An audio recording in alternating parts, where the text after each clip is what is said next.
حالانکہ یہ بندہ پکڑنے والوں کی پہنچ سے نکل چکا ہے. نہیں، ایک ہے یہ آگے آگے بھاگ رہا ہے، لوگ پیچھے لگے ہوئے ہیں، وہ گھبراہٹ ہے، بے چینی ہے، پکڑ لیا تو پتہ نہیں کیا ہوگا، ماریں گے، پولیس کے حوالے کریں گے، کوئی اور میرا نقصان میرا کرنے کرانے کا سلسلہ کریں گے. ایسا کچھ بھی نہیں ہے. اس نے چوری کی اور محفوظ مقام پہ پہنچ گیا. نہیں، اگر کوئی اس کا پیچھا کرنے کے لیے بھی نکلے نا تو یہ کسی کو پکڑا ہی نہیں دے گا ایسے ماحول میں. اب بھی اگر یہ دل پر غور کرے گا نا تو اس کے دل میں گھبراہٹ اور بے چینی اس کو محسوس ہو رہی ہوگی. یہ گھبراہٹ اور بے چینی کیا ہے؟ ملاوٹ کا لین دین کیا، پیسے ہاتھ آ گئے. بعض اوقات فوڈ اتھارٹی والے پیچھا کرتے ہوئے آتے ہیں، چیکنگ بھی کرتے ہیں. ہو سکتا ہے کہ یہ اتنے ہائی لیول پر جا کر یہ عمدہ انداز تو اس کو نہیں کہیں گے، شاطرانہ انداز میں اس نے ملاوٹ کی کہ باوجود اس کے کہ فوڈ اتھارٹی والوں کے پاس چیکنگ کے لیے بڑی اعلیٰ قسم کی ہو سکتا ہے مشینری وغیرہ بھی ہو، لیکن اس کی ملاوٹ کو کوئی بھی نہیں جان سکا. پیسہ کما لیا، فوڈ اتھارٹی کی نظروں سے بھی نکل گیا کسی بھی انداز میں. اب وہ کسی قانون کی زد میں بھی بظاہر نہیں آ رہا، وہ قانون کو بھی وہ دھوکہ دے کر آگے نکل چکا. لیکن اب بھی اگر یہ اپنے دل پر غور کرے گا نا تو دل میں ایک گھبراہٹ اور بے چینی والی کیفیت یہ محسوس کرے گا. یہ گھبراہٹ اور بے چینی کیوں ہوتی ہے؟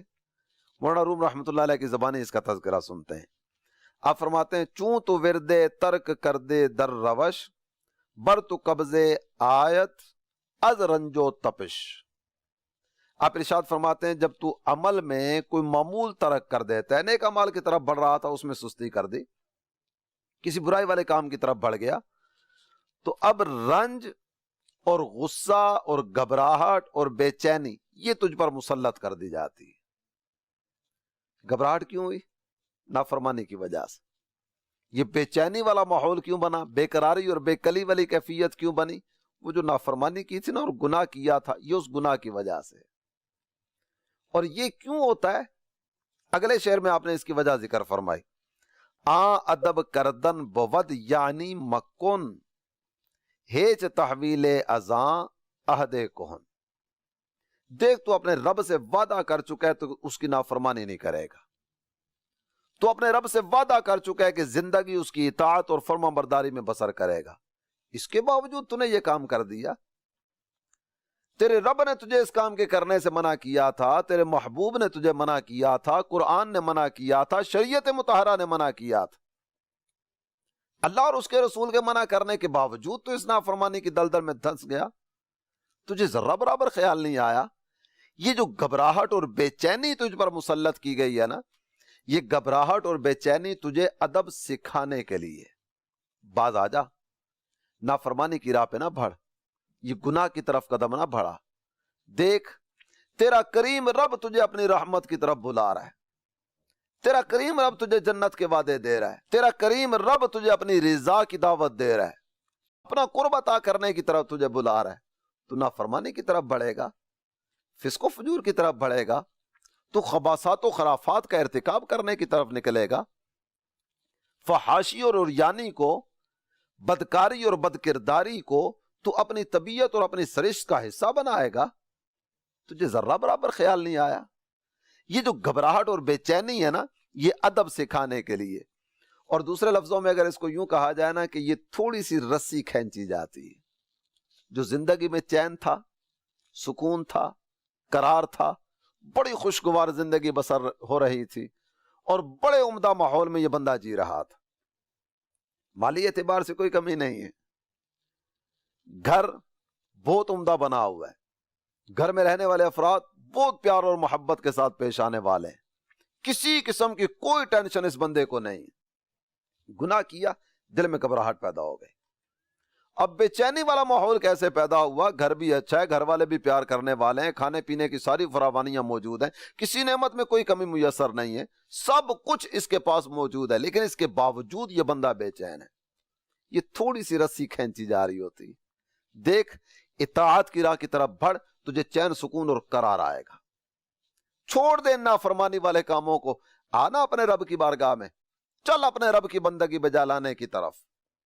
تو اپنے رب کی بارگاہ میں جبین نیاز جھکانے کی طرف بڑھے گا، یہ تیری ساری بے کلی اور بے چینی ختم ہو جائے گی اور تجھے چین سکون اور قرار نصیب ہوگا. من عمل صالحا من ذکر او انثى وهو مؤمن فلنحيينه حیاتا طیبہ. نیک عمل کرنے والا مرد ہو یا عورت ہو مومن، ہم ایسوں کو پاکیزہ زندگی عطا کرتے ہیں. یہ پاکیزہ زندگی تیرا مقدر بنے گی. اطاعت کی طرف آ، فرما برداری کی طرف آ، رب کی مان کر زندگی بسر کرنے کی طرف آ. اور اس کے بعد اگر بڑھتے ہیں نا تو آپ ارشاد فرماتے ہیں پیش ازاں کا این قبض زنجیر شوت، این کے دل گیرست پا گیرے شوت. یہ جو ایک گھبراہٹ اور بے چینی والی کیفیت بنی نا، یہ ہے قبض، جس کا میں نے ابتدا میں ذکر کیا قبض و بسط. یہ قبض ہے، یہ تنگی والی کیفیت. اس سے پہلے کہ یہ جو گھبراہٹ تجھ پر طاری ہوئی ہے نا، یہ زنجیر بن کے تجھے جکڑ لے. اس سے پہلے کہ یہ گھبراہٹ اور بے چینی زنجیر بن کے تجھے جکڑ لے، یہ آج صرف اور صرف تیرے دل پر گھبراہٹ طاری ہوئی نا، تیرے دل میں بے چینی اور بے قراری آئی، اس سے پہلے کہ یہ جو دل کو باندھنے والی چیز ہے نا تیرے پاؤں کی بیڑی بن کر تجھے مکمل ہی قابو کر لے، باز آ جا، اطاعت کی طرف قدم بڑھا دے. یہ بھی ابتدائی مرحلہ ہے. ابتدائی مرحلے میں اپنے آپ کو سنبھالنا یہ آسان ہوتا ہے. آپ اس ساری کیفیت کو سامنے رکھتے ہوئے غور کیجئے. بعض اوقات ہو سکتا ہے کہ بعض لوگوں کے بارے میں ہماری زبان پر جملے آتے ہوں، ہم چونکہ دوسروں کے بارے میں بات کرنے کے زیادہ عادی ہوتے ہیں نا، دوسروں کی خطاؤں کا تذکرہ کرنے کے زیادہ عادی ہوتے ہیں، دوسروں کے بارے میں منفی گفتگو کرنے کے زیادہ عادی ہوتے ہیں. یار اس کو رشوت کی ایسی لت پڑ گئی ہے، ہزار منع کرو باز نہیں آتا. یہ بالکل ڈھٹائی کے ساتھ بولتا ہے اور منہ کھول کھول کے باتیں کر رہا ہوتا ہے کہ جناب ہڈی کھاتے ہیں، اعلانیہ کھاتے ہیں، کسی کے باپ میں اتنی ہمت نہیں ہے کہ روک سکے. اس طرح کی باتیں لوگ کرتے ہوں گے. تو اس نے سامنے والے کے بارے میں بات کرنا شروع کی، یار یہ اتنے عرصے سے رشوت کا لین دین کر رہا ہے، ذرہ برابر اس کو کبھی خیال بھی نہیں آیا. یہ جناب ناانصافی کرتا ہے، ظلم کرتا ہے، دھوکہ دیتا ہے، ملاوٹ کا لین دین کرتا ہے، مسلمانوں کے حقوق پر ڈاکہ ڈالتا ہے، لوگوں کی عزتوں کے در پہ ہوتا ہے. اور کوئی مذہبی آدمی بھی اس کے سامنے چلا جائے نا تو اس کی بھی ذرہ برابر کو لحاظ کرنے کی صورت اس کے ہاں نہیں ہوتی. یہ ہر ایک کو ایسے کتے کی طرح پڑتا ہے. ہو سکتا ہے اس طرح کے جذبات لوگوں کے بارے میں بیان کیے جاتے ہوں، یا اس طرح کی باتیں کسی کے بارے میں بیان کی جاتی ہیں. جب یہ بات کی جاتی ہے نا تو ساتھ ساتھ یہ بھی ہوتا ہے یار اس کو کبھی خیال ہی نہیں آیا، کبھی اس کی توجہ اس چیز کی طرف نہیں گئی کہ یہ کام غلط ہے. یہ کیفیت کیوں ہوتی ہے کہ اس کی توجہ کیوں نہیں گئی؟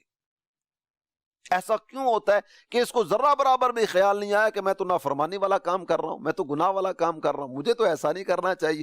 اس کو ذرہ برابر بھی خیال نہیں آیا. اس کی وجہ ہوتی ہے، وہ وجہ کیا ہے کہ پہلے شروع میں تو گھبراہٹ ہوتی ہے، بے چینی ہوتی ہے. اگر یہ بندہ سوچنے کی طرف آ جائے نا اور غور کرنے کی طرف بڑھے، یہ ایسا کیوں ہو رہا ہے کہ میرے دل میں بے چینی ہے، آج تک تو ایسا نہیں ہوا. اگر غور کرے گا نا تو اندر سے نفس لوامہ کی آواز آئے گی. سورہ قیامہ میں ذکر کیا گیا نا، وَلَا أُقْسِمُ بِالنَّفْسِ اللَّوَّامَةِ، ملامت کرنے والی جان کی قسم. یہ اندر سے آواز آ رہی ہوتی ہے، باز آ جا، کب تک رب کی نافرمانی کرے گا؟ دیکھ اب تو تیرے بال بھی سفید ہونا شروع ہو گئے، اب تو تیری بینائی بھی کمزور ہونا شروع ہو گئی، اب تو دانت بھی جھڑنا شروع ہو گئے، اب تو کمر میں خم آنا شروع ہو گیا. دیکھ اتنی زندگی کے سال تو نے گزار دیے، تو 20 سال کا ہو گیا، 25-30 سال کا ہو گیا، 30 سال کی زندگی گزار دی. اس کے بعد پتہ نہیں کب تک دنیا میں جینا ہے، کب تک نافرمانی کرے گا. اپنے رب کی بارگاہ میں پیغام محبت لے کر، پیغام صلح لے کر، یا اللہ میں کبھی تیری نافرمانی نہیں کروں گا، میرے پاک رب میں تیری اطاعت میں زندگی بسر کروں گا، میں پنجگانہ نماز کی عادت اپناتے ہوئے زندگی بسر کروں گا. قرآن نے جس کام کے کرنے کا کہا وہ کروں گا، جس کام سے منع کیا اس سے باز آ جاؤں گا. تیرے محبوب نے جس کام کا کہا وہ کروں گا، جس سے منع کر دیا باز آ جاؤں گا. یہ اندر سے آواز آتی، یہ ابتدا میں یہ کیفیت ہوتی ہے. اور یہ اندر ایک پوری جنگ چل رہی ہوتی ہے. ایک قوت نیکی کی طرف بھلا رہی ہوتی ہے، اور دوسری قوت برائی کی طرف اکسا رہی ہوتی ہے۔ دیکھ لذت بڑی ہے، دیکھ نظارہ کتنا پیارا ہے، دیکھ پیسہ بڑا ملے گا، دنیا کی دولت تجھے مل جائے گی، تجھے شہرت مل جائے گی، تجھے عزت مل جائے گی، تجھے پیسہ مل جائے گا، کیسے خوبصورت نظارے دیکھنے کو ملیں گے، آنا اس گلی کی طرف، آنا اس رستے کی طرف۔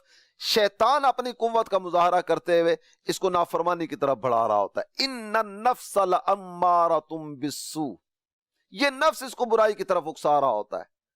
اب یہ اس طرف بڑھے گا، نفس لوامہ کی آواز دبتی چلی جائے گی، نتیجہ وہ جو گھبراہٹ اور بے چینی تھی نا، شروع میں کیفیت کچھ اور ہوگی، بعد میں دل اتنا سخت ہو جائے گا۔ ثم قست قلوبکم من بعد ذلک فہی کالحجارہ او اشد قسوہ۔ کچھ لوگوں کے بارے میں قرآن نے ذکر کیا نا کہ تمہارے دل تو پتھر کی طرح بلکہ اس سے بھی سخت ہو گئے۔ جب یہ کیفیت طاری ہو جاتی ہے نا، تو اب جتنی بھی باتیں کرتے چلے جاؤ وہ باتیں سمجھ نہیں آتی، ذرا برابر اثر نہیں ہوتا۔ مولانا روم فرماتے ہیں یہ بھی تو دل کی تنگی ہے، یہ دل زنجیر میں جکڑا گیا ہے، بعد آ جائے گا نا، اطاعت کی طرف آ جائے گا، طبیعت بحال ہو جائے گی، طبیعت میں فرحت پیدا ہو جائے گی، تیرے لیے راحت و رافت کا سامان ہو جائے گا۔ اور اگر تو آج اس دل کی گھبراہٹ اور بے چینی کا علاج کرنے کی طرف توجہ نہیں کرے گا نا، تو یہ دل کو جو زنجیر نے جکڑا، یہ زنجیر تیرے پاؤں کی بیڑی بن جائے گی۔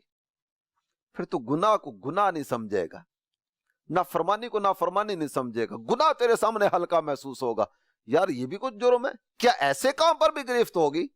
گناہ کے بارے میں تیرے یہ جذبات پیدا ہونا شروع ہو جائیں گے۔ اور یہ جو جگہ ہے نا، یہ جو منزل ہے، یہ بڑی پرخطر منزل ہے، یہ بہت ڈر جانے والا مقام ہے کہ گناہ کے بارے میں تیرے دل میں یہ کیفیت پیدا ہونا شروع ہو جائے کہ یہ بھی کوئی غلط بات ہے۔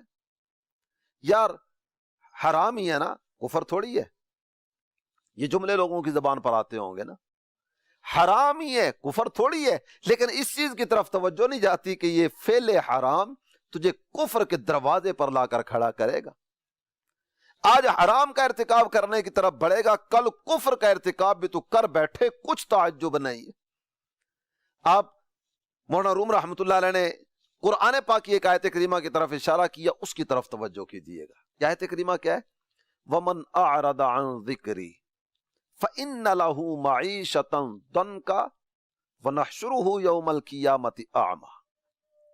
جب یہ بندہ بڑھتے بڑھتے اس مقام کی طرف بڑھتا ہے نا جس کا ابھی تذکرہ آپ کے سامنے کیا، تو قرآن ارشاد فرماتا ہے دو طرح کے عذاب اس بندے کو دیے جاتے ہیں۔ ایک عذاب دنیا کی زندگی اس کے لیے تنگ کر دی جاتی، یار بڑا کماتا ہوں، سمجھ نہیں آتی کدھر جاتا ہے، مختلف طرح کے جملے ہماری زبانوں پر آتے ہوں گے۔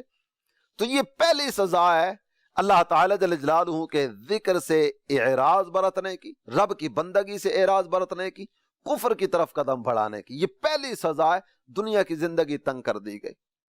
اور اس کے بعد وَنَحْشُرُهُ يَوْمَ الْقِيَامَةِ أَعْمَى، ہم ایسے بندے کو قیامت کے دن اندھا کر کے اٹھائیں گے۔ یہ میدان محشر میں اللہ کی بارگاہ میں عرض کرے گا ربی لما حشرتنی اعمی وقد کنت بصیرا، میرے مولا مجھے کیا ہو گیا، میرا ایسا حشر کیوں ہوا، میرے پاک رب دنیا میں چاروں جانب دیکھنے والا تھا، آج مجھے اندھا کیوں کیا گیا؟ جواب دیا جائے گا کذالک اتتک آیاتنا فنسیتها وکذالک اليوم تنسیٰ، ہماری آیتیں پڑھ پڑھ کر تجھے سنائی جاتی رہیں، تو نے ہماری آیتوں کو چھوڑ دیا تھا، آج کے دن تجھے تیرے حال پر چھوڑ دیا جائے گا۔ اس وقت بندے کی کیفیت کیا ہوگی، اس وقت حالت کیا ہوگی؟ یہ آج ہی غور کرنے کی طرف کیوں نہ بڑھیں؟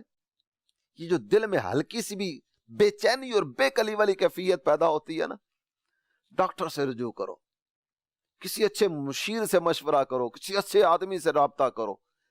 یار گھبراہٹ بڑی ہو رہی ہے، بے چینی بڑی ہو رہی ہے، راتوں کو نیند نہیں آتی، کوئی سمجھ نہیں آتی، ڈاکٹر کو چیک کراتا ہوں، بڑے بڑے ٹیسٹ کروائے، سب اوکے ہے جناب، ساری رپورٹس بالکل کلیئر ہیں، کسی قسم کی کوئی ٹینشن ڈاکٹر نہیں بتاتے، لیکن پتہ نہیں کیا ہے، بے کلی بے چینی اور بے قراری نہیں جاتی۔ اچھا اس طرف تو رجوع کر لیا، رب کی بارگاہ میں رجوع کرو نا،